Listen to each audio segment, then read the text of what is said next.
मालवण तालुक्यातील प्रसिद्ध देवस्थान कांदळगावचे ग्रामदैवत स्वयंभू श्रीदेव रामेश्वर हे त्यांच्या वारेसूत्र, तरंग व रयतेसह हिंदवी स्वराज्याचे संस्थापक छत्रपती शिवाजी महाराज व महाराष्ट्राची कुलस्वामिनी आदिमाया भवानी माता यांच्या ऐतिहासिक पारंपरिक त्रैवार्षिक भेट सोहळ्यासाठी किल्ले सिंधुदुर्ग येथे 23 ते 25 जानेवारी 2026 रोजी रवाना होणार आहेत।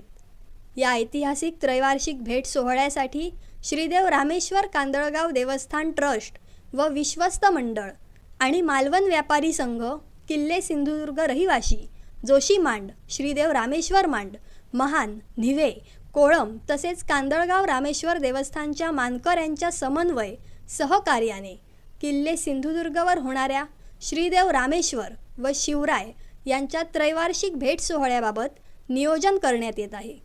या त्रैवार्षिक भेट सोहळ्याच्या नियोजनाबद्दल श्रीदेव रामेश्वर देवस्थान व परिसर देवालये विश्वस्त मंडळाचे अध्यक्ष श्री उदय राणे यांनी काय माहिती दिली ते पाहू।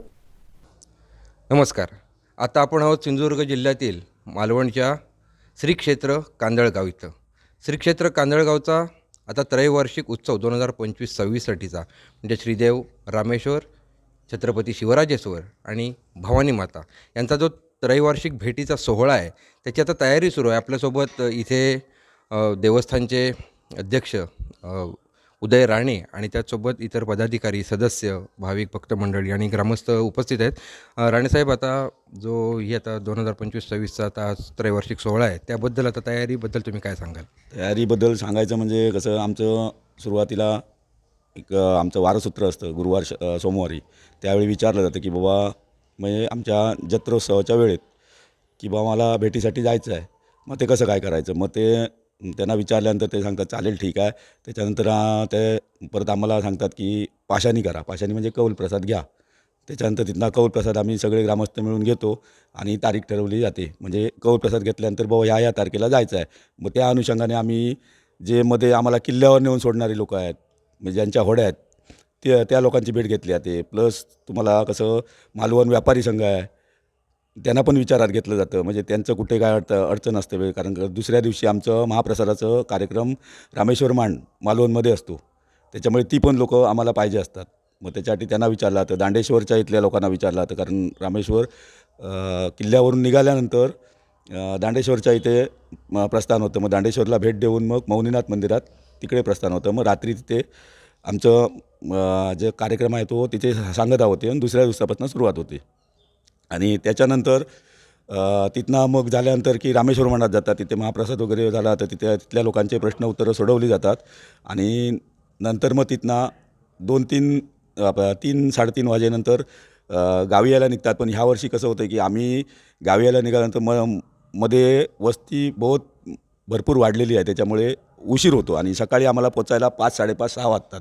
त्याच्यामुळे ह्या वर्षी आम्ही कोळममध्ये थांबायचा निर्णय केला आहे। त्याचा पण कौल घेतला गेला की बाबा तिथे थांबायचं की नाही थांबायचं। कौल आमचा 15-20 मिनिटात झाला।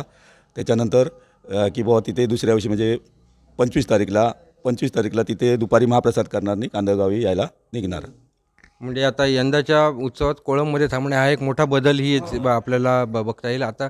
आणि वातावरण सगळं गावचं आणि यांचं कसं आहे, लोकांनी आमचे मुंबईवाले जे भाऊबंद आहेत त्यांनी आत्ताच तिकटी काढायला सुरुवात केलेल्या आहेत। तसंच गावातली इथली लोक आहेत त्यांनी आपल्या समोरची म्हणजे जिथनं रामेश्वर प्रस्थान करतो त्या वाटेवर साफसफाई करणं, लाईटिंग करणं ह्या गोष्टी चालू झाल्या। कांदळगावात एकदम चैतन्य वातावरण आहे सध्या। ओके, खूप धन्यवाद, तुम्ही तुमचा वेळ दिलात। आता तुमची एक व्यवस्थापकीय बैठक सुरू होती आणि अशा बैठकीच्या याच्यातून त्यांनी आता 2025-26 सालच्या त्रैवार्षिक उत्सवाचा हा ऐतिहासिक उत्सव आहे, सिंधुदुर्ग जिल्ह्यातल्या मालवणच्या ऐतिहासिक सांस्कृतिक सुद्धा आपण म्हणू शकतो अशा काही उत्सवांपैकी एक आहे आणि त्याची तयारी आता जोरदार सुरू आहे।